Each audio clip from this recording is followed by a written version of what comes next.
कौन सी विधि हमारे पास में हो कि हम भगवान शंकर को प्रसन्न करें?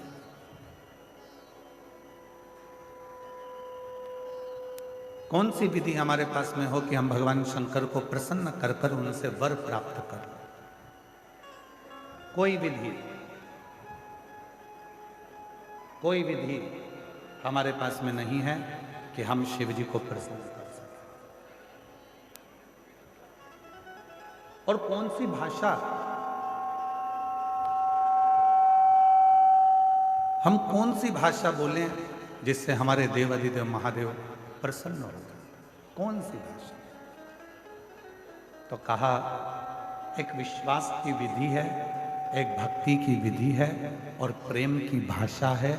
ये दो चीजें अगर हमारे पास में है तो हमारा देवाधिदेव महादेव प्रसन्न भी होता है और वर भी देता है।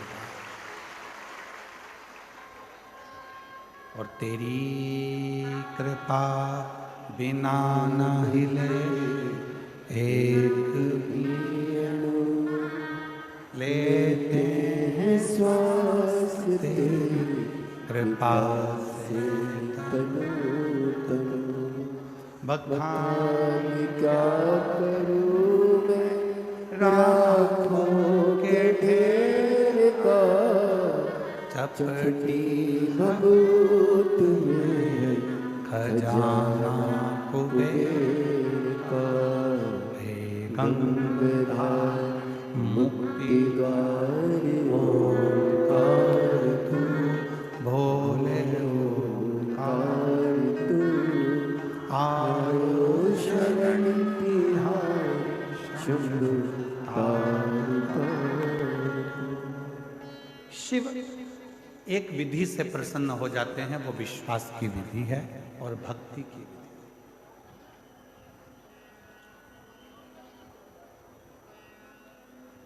कितना सुंदर एक प्रसंग शिव महापुराण में आता है।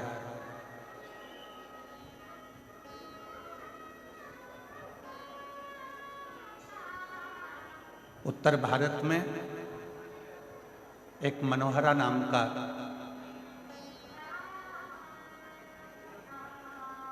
एक भगवान शंकर का शिव भक्त निवास करता था। शिव भक्त और भगवान शंकर का वो परम भक्त, भगवान शिव का वो परम भक्त उत्तर भारत में एक मनोहरा नाम का एक शिव भक्त रहता है। और ये उत्तर भारत में ही प्रयागराज की भूमि पर कथा चल रही है।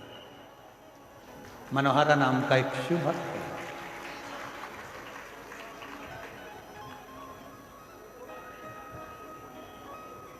सुतार का काम करता था। सुतारी जानते हो आप लोग? जम के तो बोलो। सुतार मतलब लकड़ी का कुर्सी, टेबल, कुछ ना कुछ जो लकड़ी का काम होता है वो। उसका एक नियम था। एक मट्टी का उसके पास में घड़ा था। उस घड़े से गंगा जी का जल रोज भरता था और रोज शिव जी को चढ़ाता था। सारी समस्या का हल एक मिलता है। रोज भरता, रोज शिव को चढ़ाता, प्रतिदिन। मनोहरा सुतार से उसके जितने भी दोस्त थे, जितने मित्र थे, जितने परिवार वाले थे, जितने कुटुंबी थे और जितने आसपास में रहने वाले लोग थे, वो सब ईर्ष्या करते थे। सब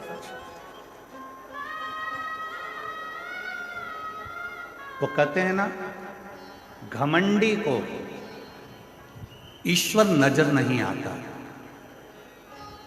घमंडी को ईश्वर नजर नहीं आता, ईर्ष्यालु को पड़ोसी नजर नहीं आता और क्रोधी को उसका परिवार नजर नहीं आता। कोई घमंडी है, उसके अंदर घमंड भरा हुआ है, उसके अंदर घमंड भरा पड़ा है, तो उसको ईश्वर नजर नहीं आएगा। वो घमंड उसके अंदर यदि भरा पड़ा हुआ है तो उसको ईश्वर दिखेगा ही नहीं। ऐसे कई लोग हैं जिनको रोज समझाना पड़ता है कि राम है, कृष्ण है, कृष्ण है, शिव है, शिव है। पर कई घमंडी ऐसे पड़े पड़े हुए हैं, अपनी घमंड में इतना ज्यादा वो फूले हुए हैं कि वो राम और कृष्ण शिव को मानने को तैयार ही नहीं।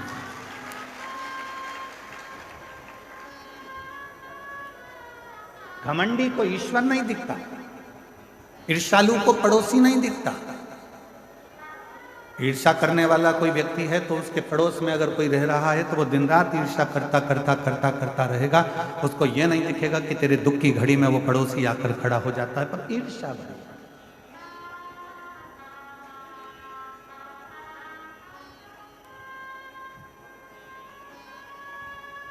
क्या करने आए हो प्रयाग की भूमि पर?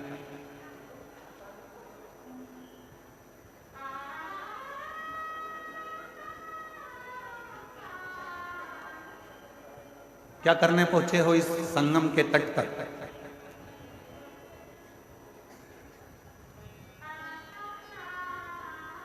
संगम के तट पर अक्षय वट के पास में नाग वासुकी का मंदिर है। आप लोग तो प्रयाग के हो, कौन कौन गया है जरा हाथ उठाओ जरा। रखिए, प्रणाम आपको जो आप होकर आए हो लोटा भर जल चढ़ाकर। नाग वासुकी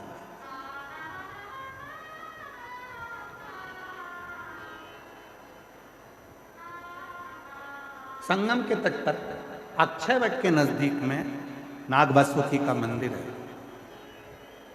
क्या करने के लिए हम आपसे पूछ रहे हैं? वैसे कि वैसे ही इंद्र ने नाग वासुकी से पूछा था, जो भगवान शंकर के गले में सर्प है वासुकी नाग, उससे पूछा था कि तुम त्रिवेणी के संगम पर क्यों आए? जो इंद्र ने पूछा था, जो गरुण ने पूछा था, जो वरुण ने पूछा था, जो देवताओं ने पूछा था, आज वो प्रश्न हम भी आपसे पूछते हैं कि तुम संगम के तट पर क्या करने के लिए?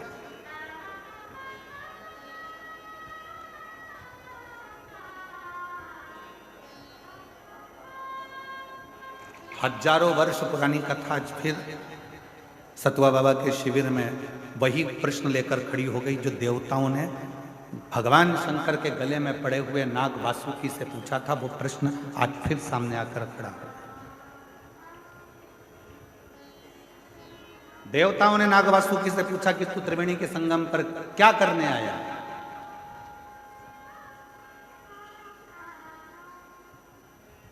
क्या करने के लिए आए? नाग वासुकी से बार बार प्रश्न करा गया, क्यों आए हो? ये गंगा यमुना सरस्वती के संगम पर नाग वासुकी क्या कर? आज वही प्रश्न हम आपसे कर रहे हैं, क्योंकि आप सब प्रयाग के रहने वाले हो। आपसे पूछा जाए कि आप त्रिवेणी के संगम पर क्या करने आए, प्रश्न यहां खड़ा होता है।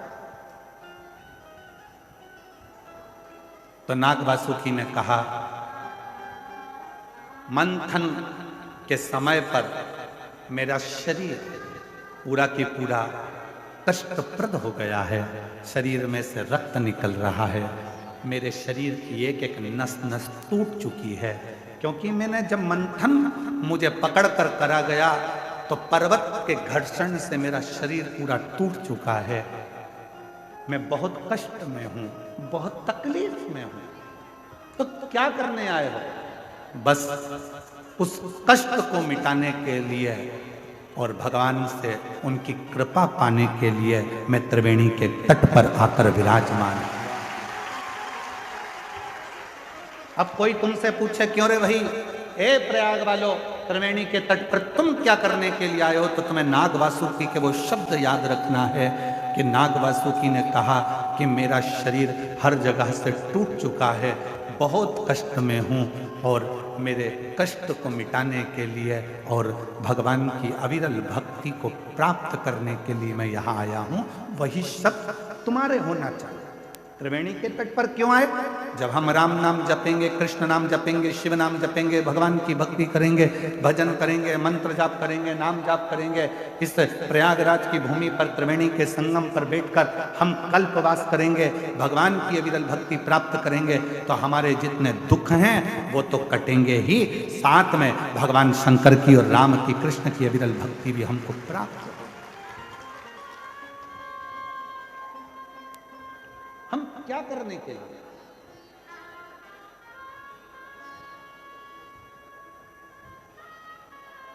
भोजन तो आप अपने घर पर भी कर सकते थे। बोलो बोलो, जम के बोलो जरा। और जितनी भी मेरी जीजी आई हैं ना, ये खाली हाथ नहीं आई हैं, घर से कुछ ना कुछ खुरमा, मठरी, चक्की, लड्डू, तिल्ली का कुछ ना कुछ बना कर लाई हैं। जैसे ही अंदर देरी होती है निपटा जाती है।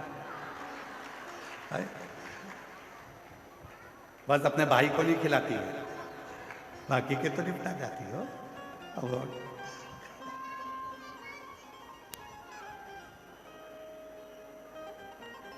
आप भोजन करने, मतलब ये पक्का हो गया कि आप भोजन करने के लिए नहीं है, अपने साथ है।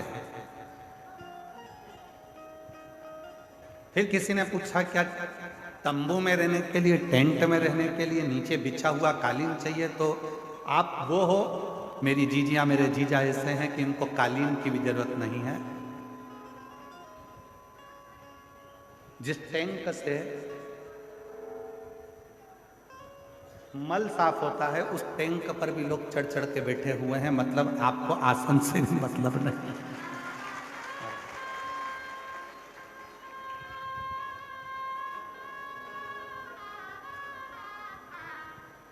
उस पे भी चढ़ के लोग बैठे हैं। फिर पूछा कि कोई अच्छी जगह मिल जाएगी तो मतलब तुम जानती हो कि शंकर को पाने के लिए जगह नहीं देखी जाती, क्योंकि शिव शमशान में भी निवास करता है और शिव हर कण कण में निवास करता है। तो स्थान की मूलता है।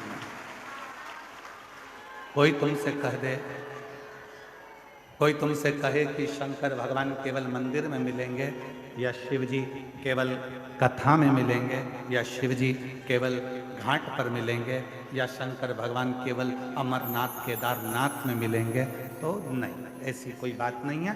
तुम्हारे घर में रहो, घर में रहकर रोज श्री शिवाय नमस्तुभ्यम का जब जप करना प्रारंभ करोगे तो तुम्हें मंदिर क्या, मेरा भोलेनाथ तुम्हारे घर में आकर तुम्हें दर्शन देना प्रारंभ।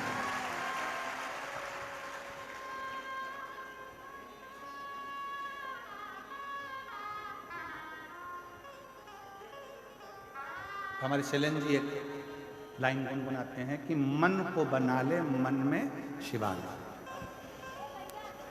संग चलेगा वो तेरे डमरू।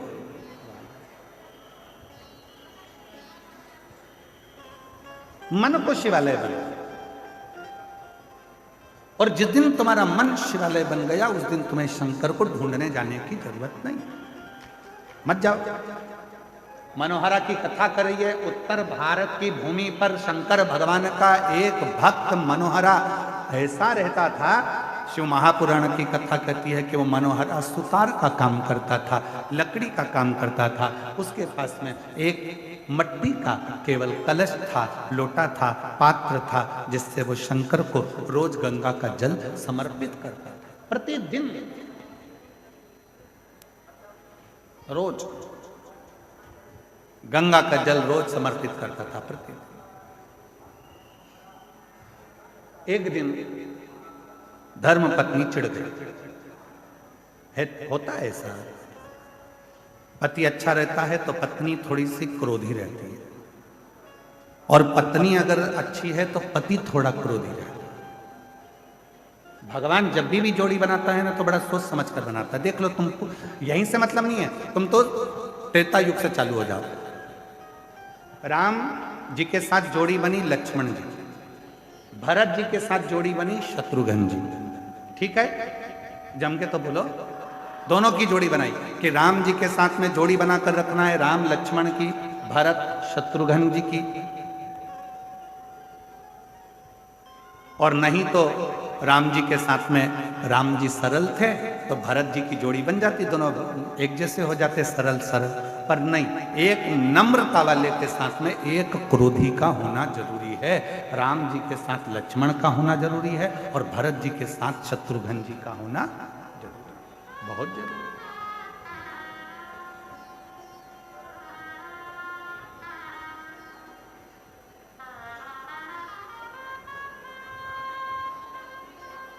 पति गुस्से वाला है, पत्नी थोड़ी सी नम्र।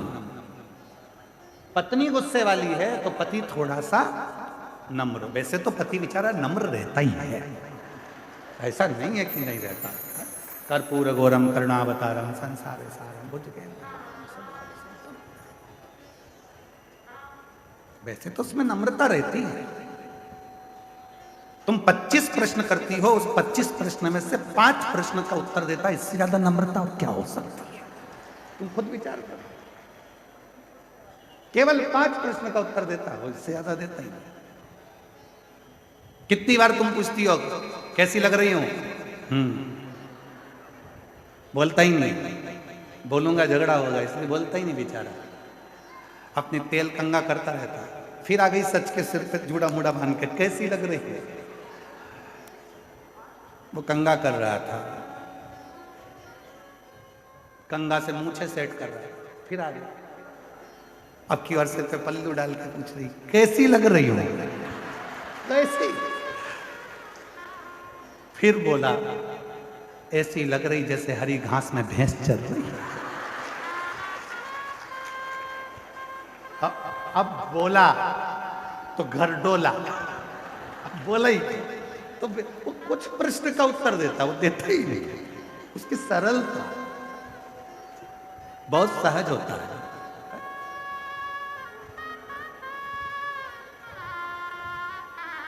जोड़ी बनी। मनोहरा की जो धर्म पत्नी थी वो थोड़ी सी क्रोधी थी, बहुत तेज, बहुत तेज। वो कुछ तो भगवान की भी कृपा होती है, जो भगवान के भक्त होते हैं उनकी धर्म पत्नियां थोड़ी तेज होती हैं। पत्नी अगर भक्त है तो उसका पति तेज होगा, और पति अगर भक्त है तो उसकी पत्नी तेज होगी। पर सतुआ बाबा जी, हम पर भोलेनाथ की कृपा है, हमारी अच्छी है।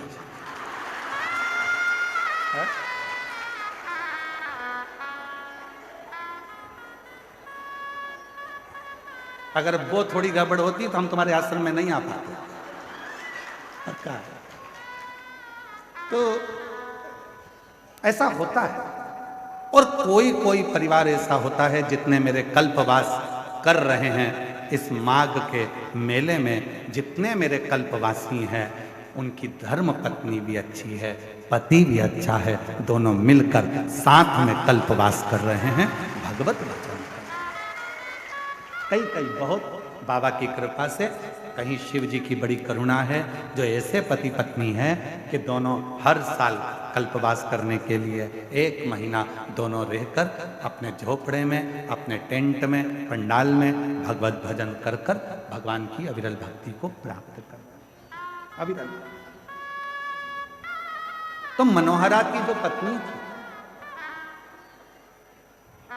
मनोहरा की जो पत्नी थी,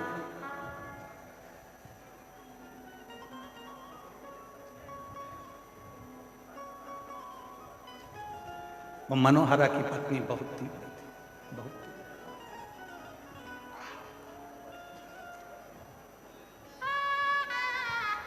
बहुत उठाया उसने। अब की बार पानी का जो घड़ा था, जिस घड़े में वो गंगा जल लेकर शिव जी के मंदिर जाता था, शंकर जी को जल चढ़ाता था, उस घड़े को मनोहरा की पत्नी ने आज तोड़ दिया। मनोहरा रोता हुआ शिव के मंदिर पहुंचा। शिव के मंदिर, शंकर भगवान के मंदिर में पहुंचकर हाथ जोड़कर कहने लगा कि आज मेरे पास में ना लोटा है, कलश है, और ना गंगा का जल है, कुछ भी। और इतनी मेरी सामर्थ्यता नहीं है कि मेरे पास में अलग से मैं कलश को खरीद सकूं या फिर बर्तन ले सकूं, जिस बर्तन में मैं गंगा का जल तुम्हारे लिए ला सकूं। रो रहा, आंखों से नीर बह रहा था, अश्रु बह रहा। रोते रोते रोते रोते आखिरी में वो शंकर के शिवलिंग से चिपक गया। आंख के आंसू शिवलिंग पर पड़ रहे थे। मनोहरा रो रहा था। जाने लगा रोते रोते शंकर भगवान उस शिवलिंग में से प्रकट होकर मनोहरा का हाथ पकड़कर खींच लिया।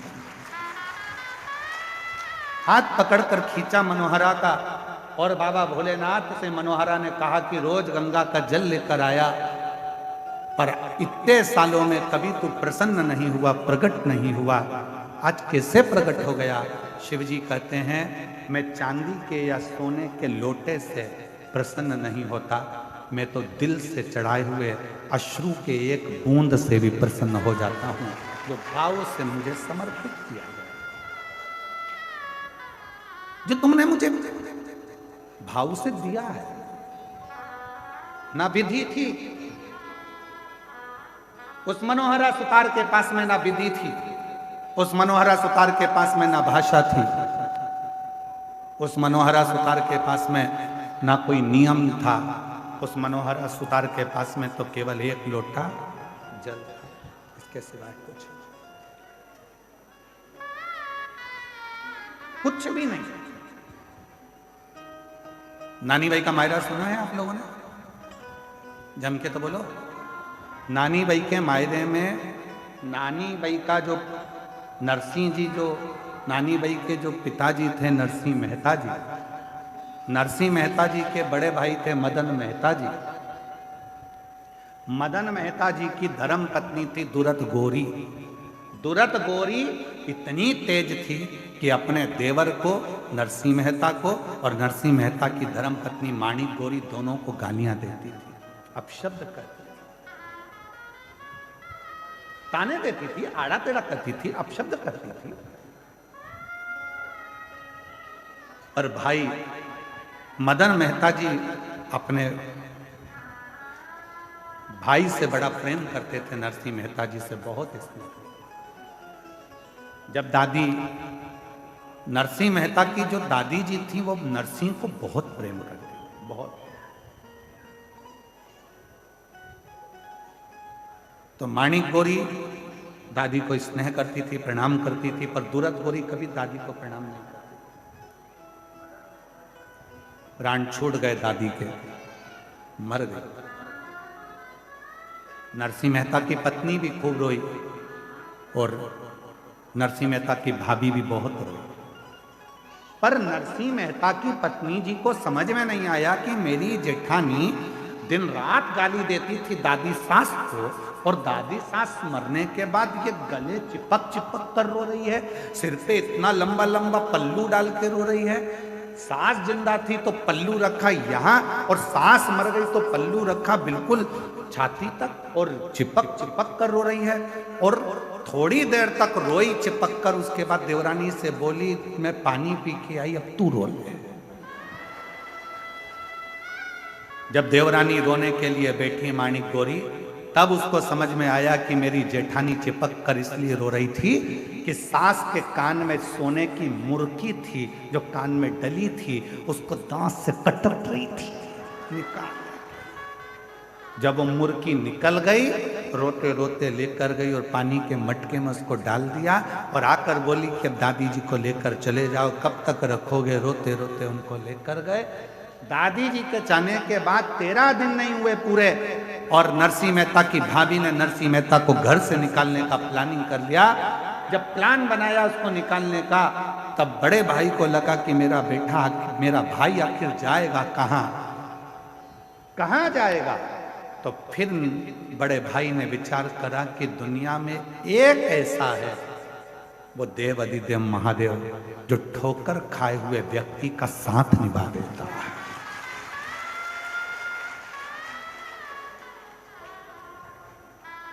दरबार में भोले बाबा के दुख दर्द मिटाए जाते, दरबार में भोले बाबा के दुख दर्द मिटाए जाते, दुनिया के सताए लोग यहाँ, दुनिया के सताए लोग सीने से लगाए जाते हैं, सीने से लगाए। एक है जो निभा सकता, एक है जो निभाए, और वो केवल एक देवाधिदेव महादेव है जिसके चरणों में मुझे मेरे भाई को भेज देना चाहिए। यदि मेरा भाई शिव जी के मंदिर तक चले गया तो निश्चित है जो मेरा भाई चाहता है उसको वो सब कुछ मिल जाएगा। जरा स्मरण करिएगा, नरसिंह मेहता का मायरा कब बचा, कब स्मरण हुआ।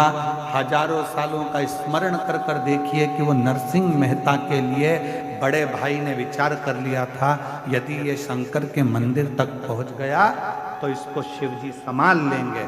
और हम भी तो वही शिव पुराण में कहते हैं, आप यदि शंकर के मंदिर में पहुंच गए, एक लोटा जल चढ़ाना प्रारंभ कर दिया तो शिव जी तुम्हें संभाल,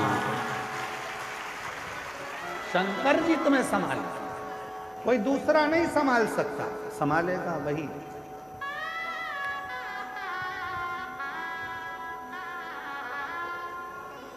दुनिया के सताए लोग यहाँ सीने से लगाए सीने से लगाए दरबार में डमरू वाले के दुख दर्द मिटाए दुख दर्द मिटाए आप शिव जी के दरवाजे तक पहुँचो, शंकर जी की चौखट तक पहुँचो, शंकर जी के मंदिर में एक लोटा जल चढ़ाने के लिए पहुँचो, शिव तुम्हारे दुखों को काटना प्रारंभ कर दे, शिव तुम्हारे कष्टों को मिटाना प्रारंभ कर दे। जाना पड़ेगा, तेरे मंदिर में आना मेरा काम है और मेरी बिगड़ी बनाना तेरा। जाओ। नरसिंह मेहता जी शिव जी के मंदिर में पहुंच गए। रोते रोते पूरी रात नरसिंह मेहता जी ने निकाल दी। शंकर भगवान ने हाथ पकड़ा नरसिंह मेहता जी का और उनसे पूछा, तुझे क्या चाहिए? मैं जिस सांवरिया का भजन करता हूं, सांवरिया का दर्शन करा दो।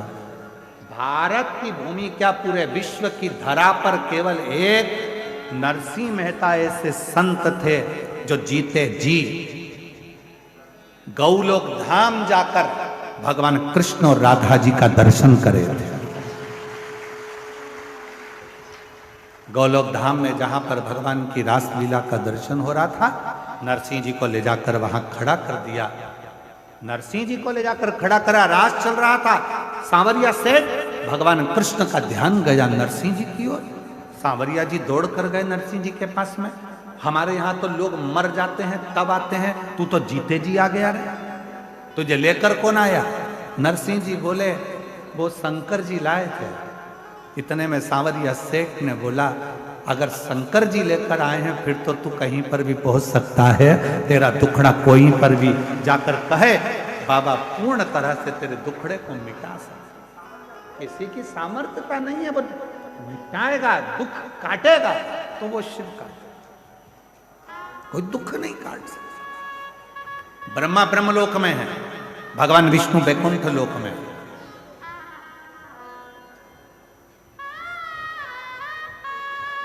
जितने देवता पृथ्वी पर प्रकट हुए सबके जाने की खबर है, सबके जाने का प्रमाण है और सबकी कथा है। पर केवल एक देव ब्रह्मा ब्रह्मलोक में, भगवान विष्णु वैकुंठ लोक में, केवल मृत्यु लोक में एक देव विराजमान है, जो देव आदिदेव महादेव विराजमान, जिसके जाने की कथा नहीं है कि शंकर जी कहीं चले गए, शिव जी कहीं पहुंच गए। शंकर के तो यहीं कैलाश पर, काशी में, सोमनाथ में, मल्लिकार्जुन में, यहाँ तक प्रयागराज की धरा पर भी अगर पूरी भूमि पर, पृथ्वी पर कहीं पर भी घूम कर देख लो, शिव हर जगह मिल जाएगा। शिव शिव वो कहीं नहीं जाता, यहीं रहता। उसको अपना दुखड़ा आप कह सकते, हमने कभी भी आप लोगों से ये नहीं कहा कि बहुत दूर शंकर जी का मंदिर हो तो वहाँ जल चढ़ाने जाना। हमने हमेशा आपसे कहा कि आपके घर के पास में जो शंकर जी का मंदिर है वहाँ एक लोटा जल चढ़ाना प्रारंभ करो। क्यों? शरीर में रोग आता है तो पहले पास के हॉस्पिटल में दिखाया जाता है, पास के हॉस्पिटल में काम नहीं चलता फिर बड़े हॉस्पिटल में जाया जाता है, बड़े हॉस्पिटल में काम नहीं चलता फिर जाकर अपन लखनऊ में जाकर दिखाते हैं, लखनऊ में काम नहीं चले फिर जाकर अपन मुंबई पहुंच जाते हैं, मुंबई में काम ना चले तो फिर विदेश लेकर जाते हैं। अर्थात पहले अपने पास में इलाज करवाइए, दूर इलाज के लिए बाद में जाइए। पर दुनिया के लोग पहले दिन से विचार कर लेते हैं अब की बार मुझे केदारनाथ जाना है, अब की बार मुझे अमरनाथ जाना है, अब की बार मुझे कैलाश पर्वत का दर्शन करने परिक्रमा करने जाना है। हमारा निवेदन है जो लड़के जो लड़कियां जो बेटे जो बेटियां जो नवयुवक बेटा बेटी कहते हैं मैं अमरनाथ जाऊंगा अमरनाथ जाऊंगा अमरनाथ जाऊंगा, पहले उनकी माँ से, माँ को पूछना चाहिए अपने बेटे से अपनी बेटी से। तो पास के मंदिर जाता है, पहले पास के मंदिर जा, और जब पड़ोस के मंदिर में तेरा दिल लग जाए शंकर को एक लोटा जल चढ़ाने में, तब समझना कि अमरनाथ बाबा का दर्शन करने जाएगा तो वो तुझे गले से लगा लेगा, वो तुझे अपने हृदय से लगा लेगा। मालूम पड़ा हमारे यहाँ जो बड़े बड़े डॉक्टर होते हैं बड़े बड़े हॉस्पिटल में बैठते हैं वो छोटी वाली फाइल को देखते हैं, लाओ दिखाओ, पहले तुमने डॉक्टर को दिखाया? हाँ साहब, हमारे गांव के डॉक्टर को दिखाया था, फाइल दिखाओ, लो साहब ये फाइल ठीक है, और किसी को दिखाया? हाँ साहब हम प्रयागराज गए थे वहाँ दिखाया, प्रयागराज की फाइल दिखाओ ये साहब, फिर हम काशी गए थे काशी की फाइल दिखाई, फिर हम मथुरा गए थे मथुरा की फाइल दिखाई। उसी तरह जब तुम अमर